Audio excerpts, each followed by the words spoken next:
I'd like to introduce our first guest speaker from the Freedom Chain. She was born and raised in South Africa and grew up on a farm there.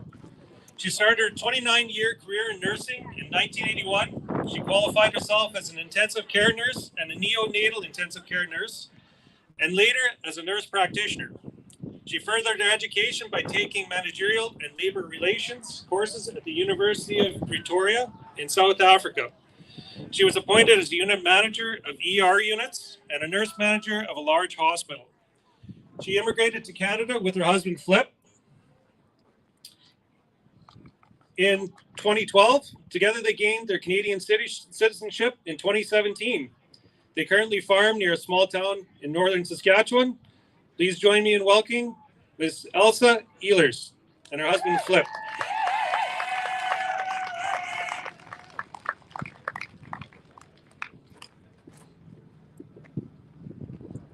Good afternoon and hello everyone. I assume everybody can hear me. To the committee here today, I thank you for inviting me here.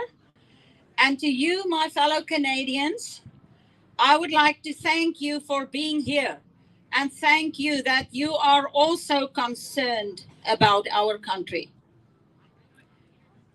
Nelson Mandela, the world hero, the top leader and a top leader and a Nobel Prize winner. That's the country where I come from. And you would probably ask me why we immigrated. Well, we immigrated, as you have heard, 10 years ago. But we knew him different. We knew him as a terrorist. We knew him as the one who planted car bombs and killed people. He was the leader of an armed force, Mkonte Msizwe, and he was the head of a central committee of the South African Communist Party, and he was also involved in Klaus Schwab. As well as what F.W. de Klerk, the former prime minister who released him, was involved in the WEF. We tried for 20 years, since 1994, but we couldn't live without our freedoms anymore. We couldn't raise our kids there or see a future for our family or our kids. But I'm telling you, it was the hardest decision, the hardest one I and we had ever made, to leave back what we had there. But no regrets. We're Canadian now, we're gonna stay here, we're gonna live here, and we're not gonna go back, ever. But since, well, I would not say since, let me rather say, as from 2015 on, we could notice major things that happened here in Canada, and we were very concerned about that. We were wondering if the Klaus Schwab plot might repeat here too. And we had listed some concerns. And I would like to go through the list that we had made up, and you can decide for yourself whether you think I should be concerned or not. Since 1994, things changed dramatically in South Africa. Everything changed. The first thing that they had changed, they changed our flag. They took away our old flag, implemented a new one, and the old flag now is seen as a racist symbol. We're not allowed to use it anymore. Then they changed our anthem, lyrics, tunes, even the language. They ripped away our national heritage. They erased our history by removing statues, changed street names, changed the names of towns and cities, changed airport names. Then violent racists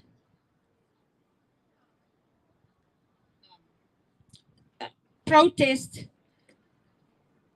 got to the streets.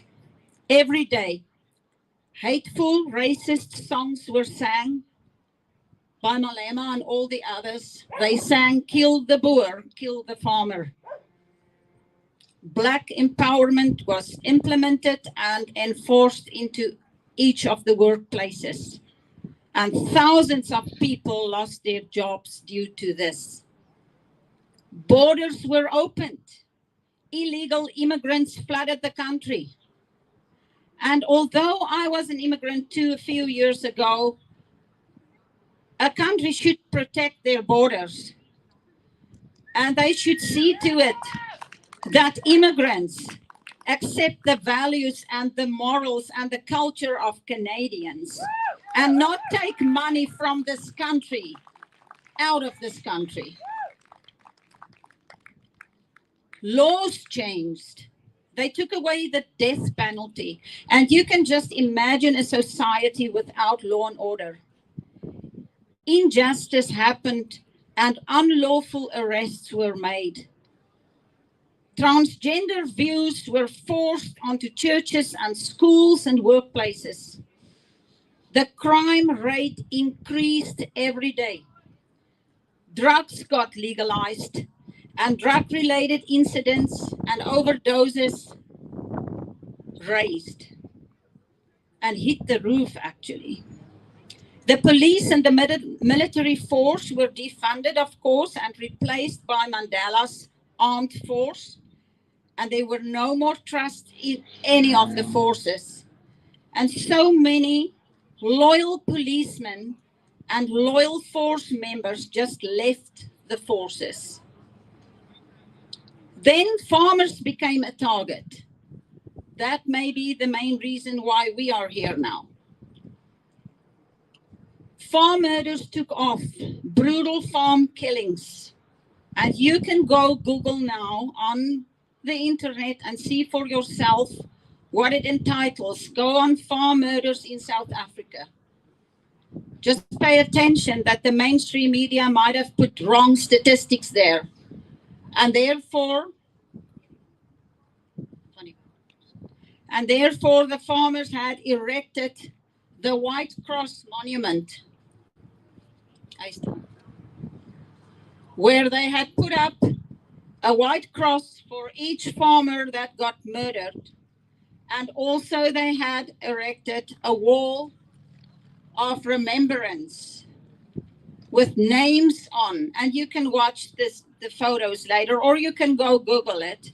You'll see the wall of remembrance with each farmer that got killed, its name on the wall, and a white cross that had planted in the White Cross Monument for farmers being killed. Then they focused on farmland, and the government started taking farmland without compensation from farmers. If that's not a communist country, I would say then none will be. Services got privatized, like the healthcare. And it was so bad for communities who couldn't afford private healthcare. They just hadn't had any way to healthcare them. And then the unions claimed and the hospitals claimed staff shortages. And indeed, because all the skilled people had to left because of the Black empowerment implementation. And then instead of training new nurses, they hired foreign nurses and foreign workers from other countries to come and help the shortage.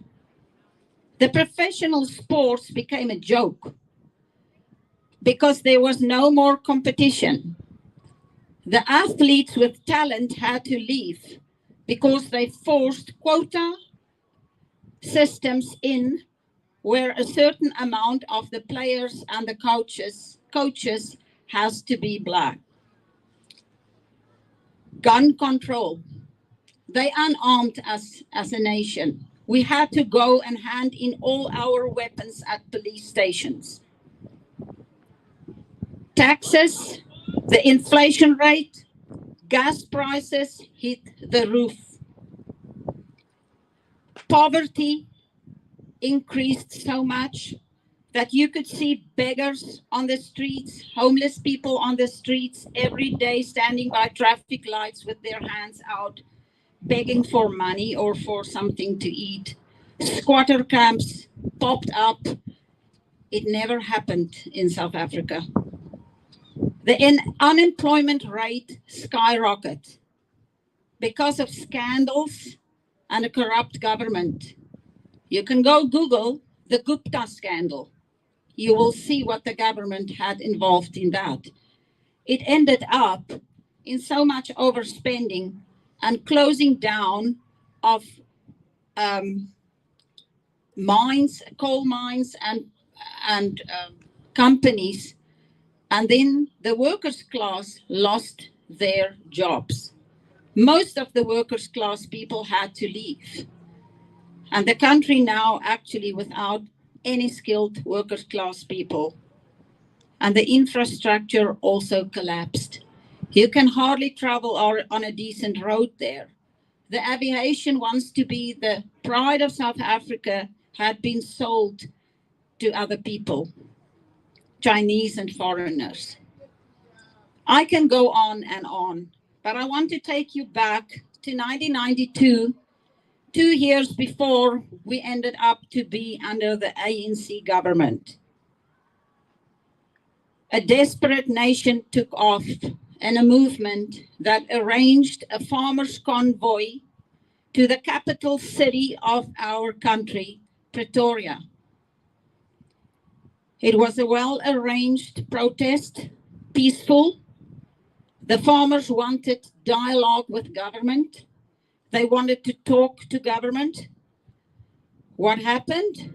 We had the capital city blocked off completely for 2 days. Nobody could move in or out. Government refused to talk. They sent in armed response. They started to arrest people. They called the Emergency Act.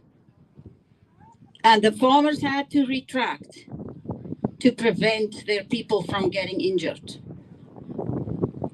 We had one last chance. It was a referendum or an election. But the divided nation had no trust in no one anymore. So new political parties popped up like mushrooms. And the people voted for whoever they thought they could trust instead of unite. We lost it. We lost it forever. There's no turn back. Since 1994 up to this day, the ANC is still governing the country. It's a social liberal, that's what the media would say, and a communist, what I say, party, the ANC, proven by Mandela's membership and head of the Central Committee of the South African Communist Party. This time we're here to stay. We're not going to move. We will fight for freedom. We will be in Canada. We will stand for Canada. My message to you as fellow Canadians, stay united. We were 1.5 million against 55 million. We couldn't make it. It's a different story here. Stay united. Teach your children well. Teach them about politics. Teach them on what's going on here. We need numbers. Numbers make strength. Unity is freedom. And thank you. Freedom, Canada! Freedom! I would just like to tell you, I am unfortunately on my way to a meeting in Swift Current tonight at 7. I will not be able to make all your events, but thank you very much again for having me here. And if you would like to come and see, if you think political change is a need in Saskatchewan, as well as in this country, I think if you need united political change is a need here, you should come to Swift Current tonight at 7. We can give you the address. You're welcome. I don't know if you guys remember, otherwise I can give it to you again. Just the address is 885 6th Avenue Northeast Swift Current. I repeat it, 885 6th Avenue Northeast Swift Current, tonight at 7. If you guys want to be united and save Canada, freedom again!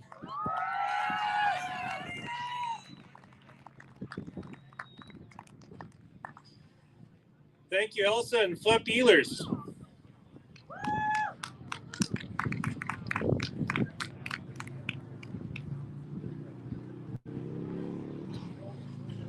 So hearing from people that have come from a different place, a different country, a different time, what do we see? We see parallels. There's many, many parallels that are out there. History repeats itself, so we got to pay attention to those things. Listen to the people who have lived through it. Listen to the people what they've done. So, our next guest speaker, in the lineup, we have a woman who has a huge passion for life, liberty, and freedom. She is a busy single mom of 4 teenagers. Her adoptive parents were Holocaust survivors, which understandably has fueled her passion for being a committed freedom advocate. She invests countless hours of her time and energy with being with the Saskatchewan chapter lead for Action for Canada. She asked that her introduction be kept short because she is sweet. I mean, she wanted your intro short and sweet. Please join me in welcoming Tony Wells. Okay, I'm going to make sure that I don't twist this up because I walk. If anybody's seen me, I walk and I talk and I walk and then I talk some more. So keep the intros sweet and short so that I can get up here and talk longer. How's everybody doing? Where's our freedom lovers? You guys are so quiet. Like Saskatchewan, come on, there we go. Where is it? Hear it again. Freedom! Congratulations, guys, on showing up today. We've been waiting for you. It's like a reunion being here. We've got some of our Ottawa veterans, people that I haven't seen since we left Ottawa. Probably most of us that are not going to be seen again if we're in Ottawa. Quick update on everything that's going on in Ottawa. Please keep the truckers in your prayers, the bikers in your prayers, and everybody that's down there. So before we start, I know that we did the Canadian anthem, and I know that we sang the Lord's Prayer, and it was beautifully done. But I'd just like to take a moment of silence for you guys to reflect, say a prayer, say some good vibes to yourselves. Just a moment of silence for our guys that are still fighting and holding the line in Ottawa. So if you guys could just do that for me, I'd really appreciate it.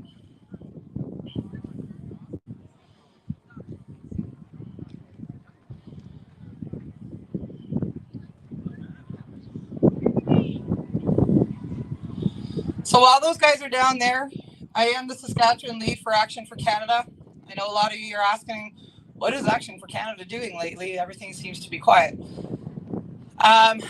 We have a lot of things going on right now, a lot of things that you don't see.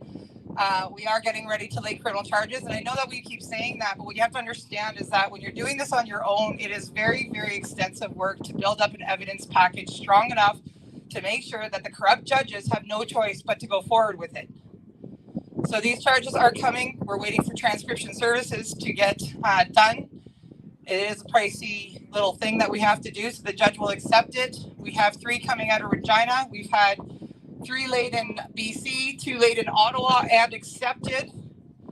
And then Patrick Mays has got a hot date with me in the courtroom. He's not my biggest fan. This is so weird. I'm making friends wherever I go. But I did want to mention something. I got some news yesterday that I'm going to share because it should be everywhere and it's probably not going to be, but it's a small step in the right direction. So the SHA has been served by Action for Canada by a lot of our frontline nurses who are doing a tremendous job. Thank you, guys. So over the last couple of months, they've been gathering a lot of research and a lot of evidence, holding on to their NOLs and affidavits. Yesterday was the AGM with the union. So the union had put in the words mandate, that all of our SHA frontline workers, all of our healthcare workers be forcibly mandated to jab. Yesterday at the AGM, the word mandate was overturned and taken out. It is now recommended. This is a huge step. This is a small step in the direction that we need to go.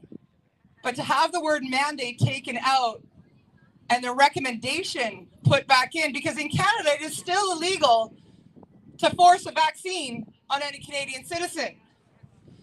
The Supreme Court of Canada has upheld recently that you cannot test a Canadian citizen's DNA, whether it be rapid antigen, PCR, KVP, without a court order. This was still upheld. You do not have to test. It is against the law. Come on, guys, it's against the law. We're here fighting for freedom. You guys need to know your laws. You need to know how to stand. Being masked. Anybody heard the lovely update? I say this every year, and they're like, oh, my kids are going to go to school maskless. It's going to be great. And I say, until September 12th, after the school has been paid for your child being registered in there, into the little indoctrination camp, they get paid, and they slap the mask back on your babies. You want to talk about mental health crisis? Talk to some of these kids. Be open with your kids. I've got 4 teenagers who didn't want to talk until they figured out who I was and not their mom. I'm talking about the language delay. Oh, well, I'll go talk to your kids. Do what I do. Put them in the vehicle and say, we're going for a road trip. You either talk or I keep driving. It's great. Works wonderfully. If you get them angry enough, they'll talk. So we have to be prepared for that. We have to be prepared to go against our school boards, the directors. If you haven't been familiar with the notice of liability, it's an information package that Action for Canada has set out. It dictates the laws and the consequences of their actions. We charge the individual person, much like Nuremberg. As they were talking about, my adoptive parents are Holocaust survivors. My dad passed away 3 years ago. There's part of me and my mom that are very thankful for that, because I don't think he'd be a very happy man right now. But the similarities that they're seeing here in Canada now, or I like to call it China-da. We live in China-da. Yes, I'm a big fan of his too.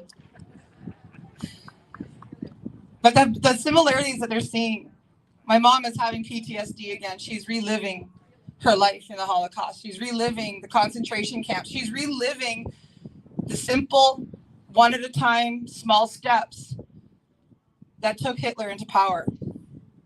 So yeah, I get to stand on this stage and say that because I'm getting to hear things from a survivor, not from school books, not from mainstream media, but from an actual survivor that still lives these memories every day. And how important it is that she comes to me and she says, my girl, we have to stop this. Do what you have to do. For those of you that don't know, I was fired as a deputy sheriff. Behavior unbecoming of an officer, some such thing weird. But when you ask somebody to stand up for Canadians and to uphold the law and to make sure that Canadians are safe, and then you turn around and you tell them that you want them to force people to do something that's against the law, you can't. My 4 teenagers, some are more awake and more vocal than others. Some sit down and do it on the computer. Some of them come out to the rallies with me. If you guys have kids, learn how to talk to them. This is so incredibly important right now because our youth are the ones being marred by this. And if you as parents cannot sit down with your children, figure it out, because somebody else will. So with Action for Canada, as we lay these charges, if you guys need to get a hold of us, you can go to actionforcanada.com, join on as a volunteer. We need boots on the ground. We are under no assumption that these restrictions will stay lifted. If you are, I'm sorry, I'll be over in the corner taking questions in a minute. They're not. They're going to keep going. The last thing I wanted to touch about, digital ID. Ooh, there's the big groan. How many heard that our lovely alcoholic premier paused the digital ID because he heard Saskatchewan's voices? Like, really, like, seriously, every time I read that, I'm just like, yeah. So I called Scott Moe's office and I had said, I need to know about this digital ID. Well, we've paused it. We're holding on. I said, oh, that's weird. Can you tell me why? I've gone on to SAS Builds and Procurement, found the tender, found out that the tender was awarded for $763,000 to an accounting company called MNP LLP out of Toronto. So I'm that kind of jerk. I phoned them. Got to be able to back up your stuff. Yeah. So before she knew who I was and what I was after, she was like, "Yep, we've got that contract. Yeah, we're doing that. We're developing the digital ID." I suppose, far be it for me. I'm not like a numbers person and I can't math worth a crap. But you're an accounting firm. She's like, "Oh, well, we have a digital area and expertise." And I said, "Well, great." I said, "Can you have the consultant call me back and let me know what they're doing?" "Oh, yeah. I think she got off the phone and figured out who I was, and then they haven't called. So what I did was I tracked down the actual tender. It has been awarded. It is being developed, and they're hoping to have it in place for December 31st. December 31st, guys. Your ID, your mortgage, your loans, your driver's license. Those of you that don't know, the government pulled my license a while ago for an arbitrary charge that we still can't figure out. Guess who drives common law now? This girl. Guess who has a lot of court dates coming up? This girl.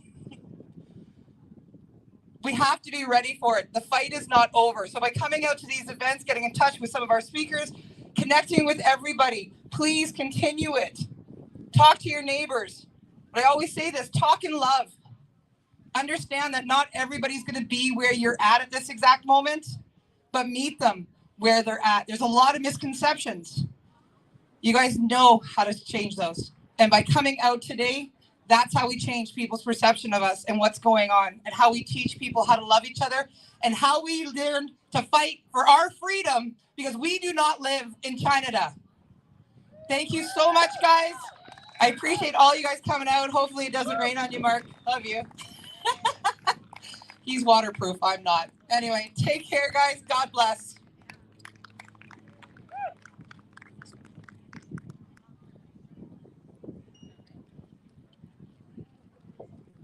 Thanks again to Tony Wells for coming out. Gives you an interesting insight when you've got parents that were actually in the Holocaust and they're seeing parallels in the same thing. So we've actually got another speaker that's coming up here. They actually just came in, so this is kind of a surprise speaker. So we've got Vicky from the True North Strong and Free Alliance. They just rolled in here and they're just stopped in for a short visit.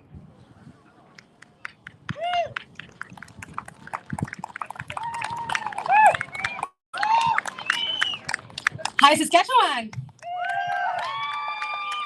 Merci de m'avoir ici. Thank you for having me here today.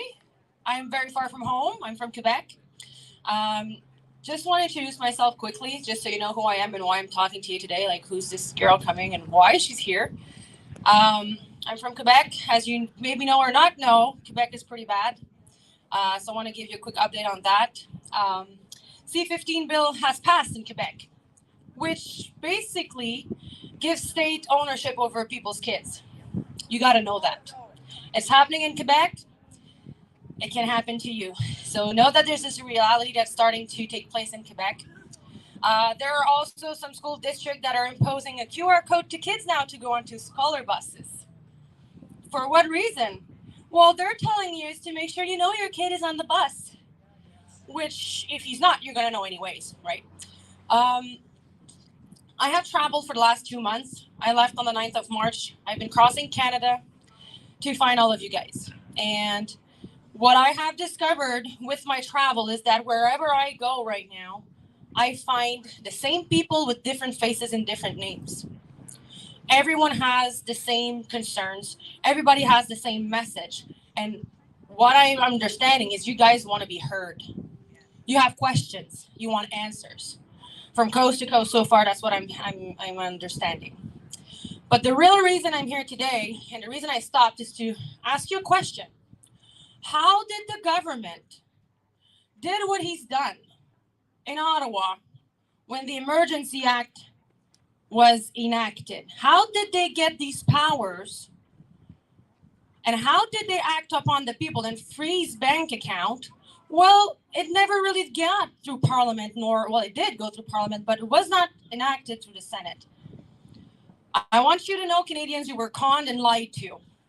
There are documents that are in the public library. Those are public documents. There's nothing concealed. You just have to look for them to find them.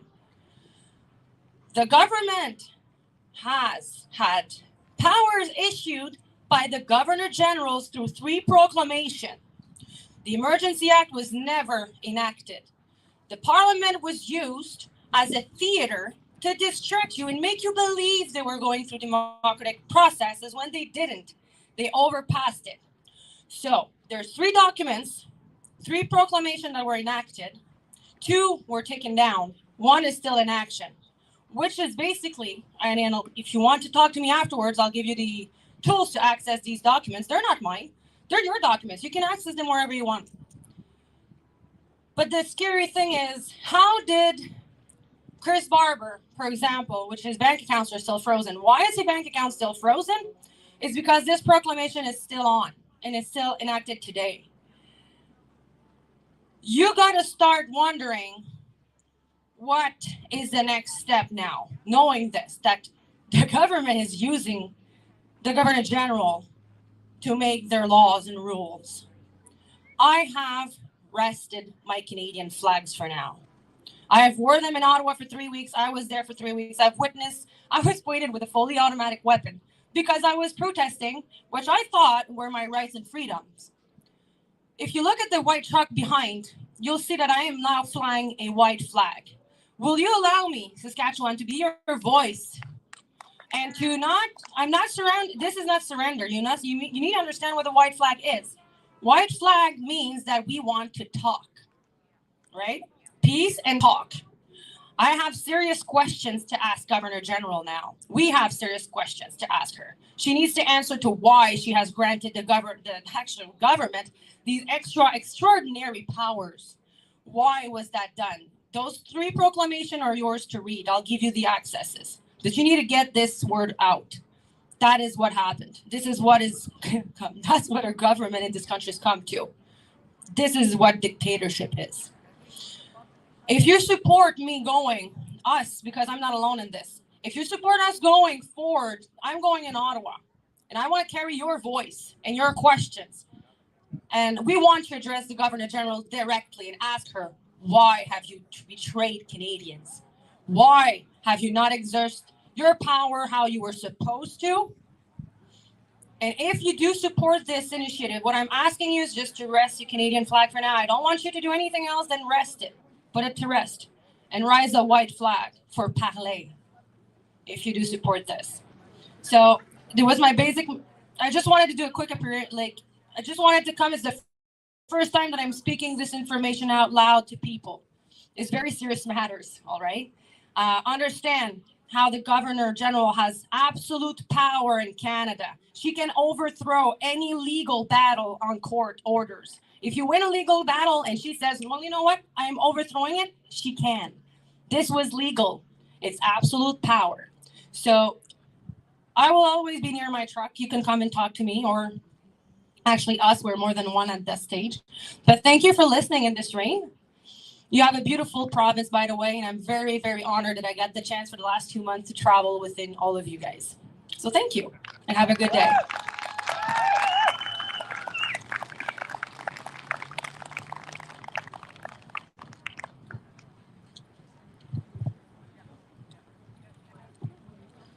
Some great words and some great insights. So let's keep in touch with what's going on in our province and what's going on with our government.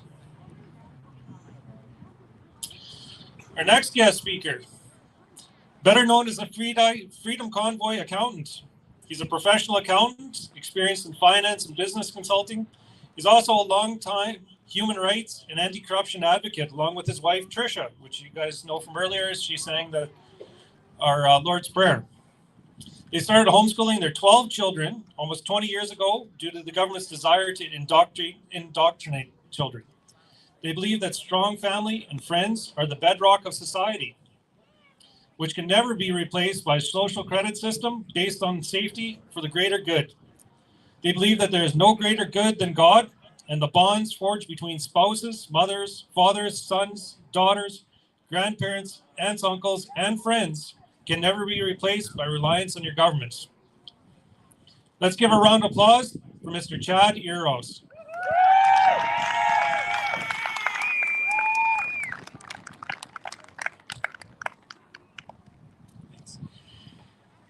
Let it rain! Bring it on! So, wow, what a great couple of messages that I've been hearing before I was talking. What a great segue. So the previous speaker, I understand, wasn't scheduled to talk, but she's warning of our system that we have in place that we need to know more about. Yeah, most people don't know my actual name, Chad Eros. I just say the Freedom Convoy accountant, and then they're like, oh yeah, that guy. And so I got involved with that because birds of a feather flock together.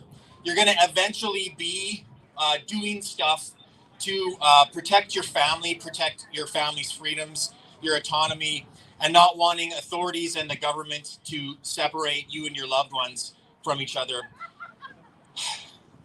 Safety, safety, safety, safety, right? Isn't that what they say? If you obey us, you'll be more safe. You'll be safe from vaccines, from illness, safe from hate speech, safe from other people's thoughts, safe from your own thoughts. You know, enough is enough. After a while, you've got to put your foot down. And now, I just want to build on what the previous speaker was talking about. Knowledge is power. We need to know the structure of our government, where they get their power. And so I just want to continue on. I believe in providence, so I'm going to continue on where the last speaker left off. So how many people have heard that Canada is actually a constitutional monarchy?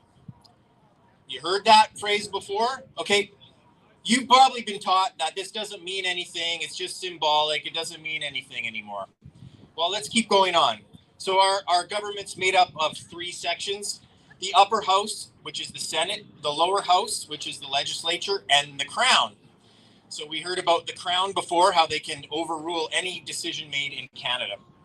Our system in Canada is called the Westminster system. It's most British colonies are based on the Westminster system. Canada, Australia, New Zealand, South Africa, and even India was based on this. And I think it still is loosely. Okay, how many of you know that the Prime Minister of Canada, is the Prime Minister of Canada elected or not elected? Do we get to vote for who our Prime Minister gets to be? No, we don't. Okay, the Prime Minister is not an elected person.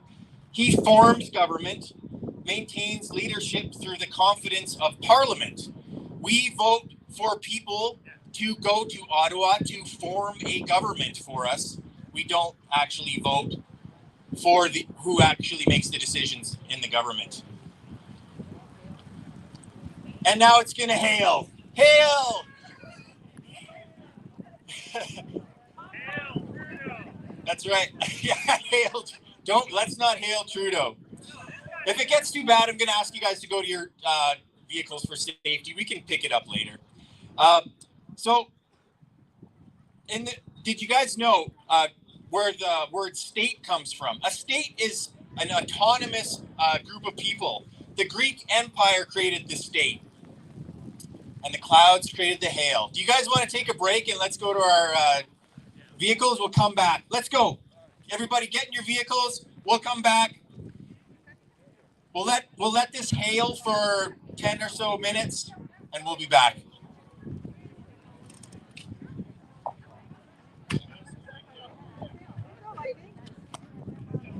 Don't forget where you left off.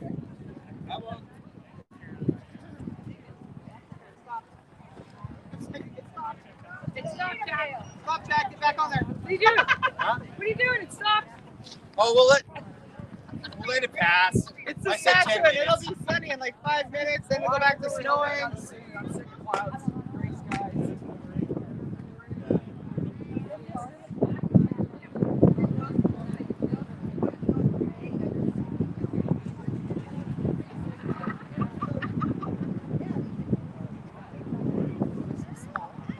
I know.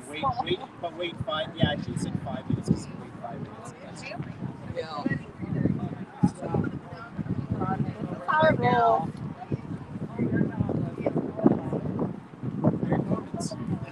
Yeah, which is one of my favorite movies.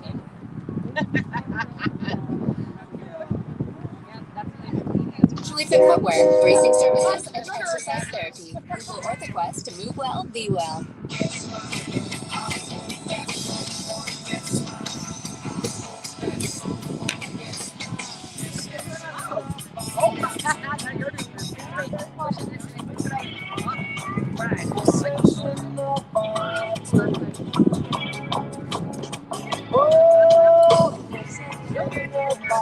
We're in Regina.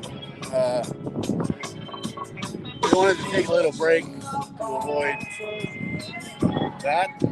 I guess it's probably going to hammer us here for a little bit, and then I'll come back and go live and finish up.